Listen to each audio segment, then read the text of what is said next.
আমি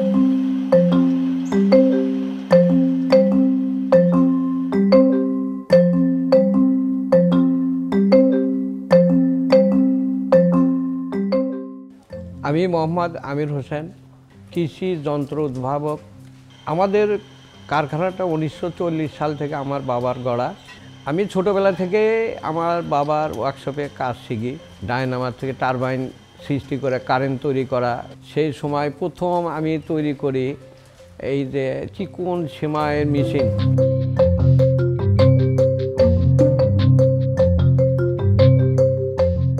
এই যন্ত্রটা দেখেছেন, এটা অটো ব্রিক্সের মেশিন। ঘন্টায় 4-5 হাজার ইট কাটা যায় অটোমেটিক, শুধু একটা লেবারই এই মেশিনটা চালাতে পারবে। এটা আছে আপনার আখ মাড়াই। এই মেশিনটা আপনার খুব শর্ট টাইমের মধ্যে এই ধান চালকে আপনি ঝাড়াই করে নিতে পারছেন।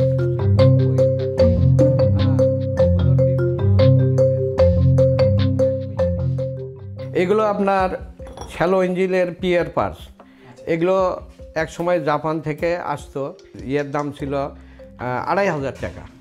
এটা আমি দেশীয়ভাবে যখন তৈরি করি, এটা আমি 350-400 টাকা বিক্রি করি। এই পিস্টনটা তখন দাম ছিল 1200 টাকা।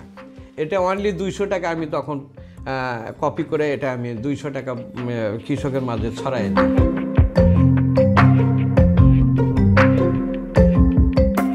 যে ইট পাথর ভাঙ্গা মেশিন বিশ্ব রোডের জন্য কোরিয়ানরা যখন কাজ করতে আসে, ওটার আদলে আমি তখন 1990 সালে মিনি করে ইট এবং পাথর ভাঙ্গা মেশিন আবিষ্কার উদ্ভাবন করি। সেটা দাম মাত্র 1-1.5 লাখ টাকা দিয়ে আমি বাজারে সেল করছি এবং শত শত মেশিন সারা বাংলাদেশে ছড়িয়ে পড়ে।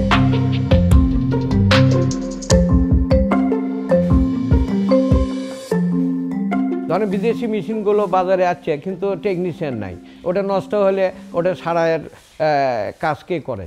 যে জন্য আমার এই মেশিনগুলো খুব চাহিদা দেশের মধ্যে।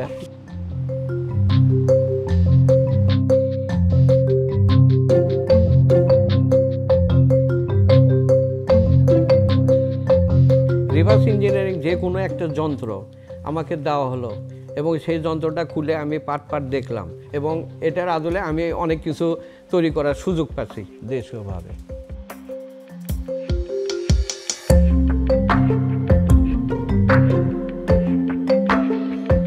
এই যে এটা আছে আপনার রানী ভিক্টোরিয়ার গাড়ি।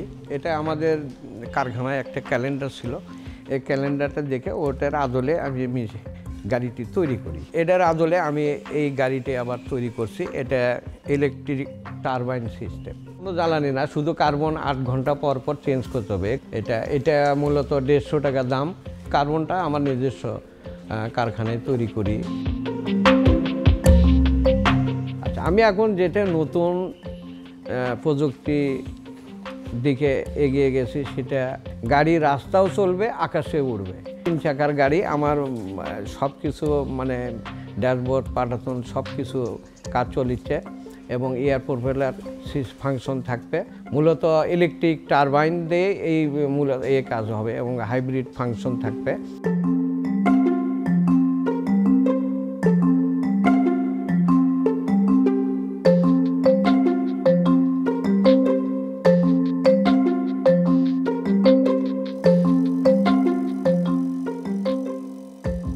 অক্সিজেন মেশিনের বিশেষত্ব হচ্ছে আপনার প্রাকৃতিক বাতাসের মাধ্যমেই এই অক্সিজেনটা তৈরি করা পসিবল হবে। আপনার হচ্ছে সিলিন্ডারের মাধ্যমে অক্সিজেনের কোনো প্রয়োজন হবে না।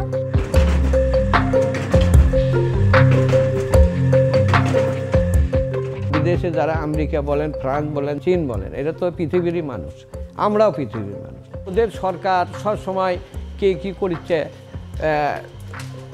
খবর রাখে এবং তাকে সাপোর্ট দেয়, কিন্তু আমাদের দেশে এরকম সহযোগিতা আবার গবেষণামূলক কাজে যে একটা ফান্ড, সেই ফান্ডও আমরা পাই না। আমাদের যদি একটু সাপোর্ট, পিছনের যে একটা সাপোর্ট আমি যে করতে চাচ্ছি, এই পণ্যগুলো দরকার, এই রকম একটা ব্যয়ের একটা অংশ যদি আমরা পাই, তো আমরা ওই বিশ্বমানের প্রযুক্তির মেশিনপত্র আমরা দেশেই তৈরি করতে পারবো।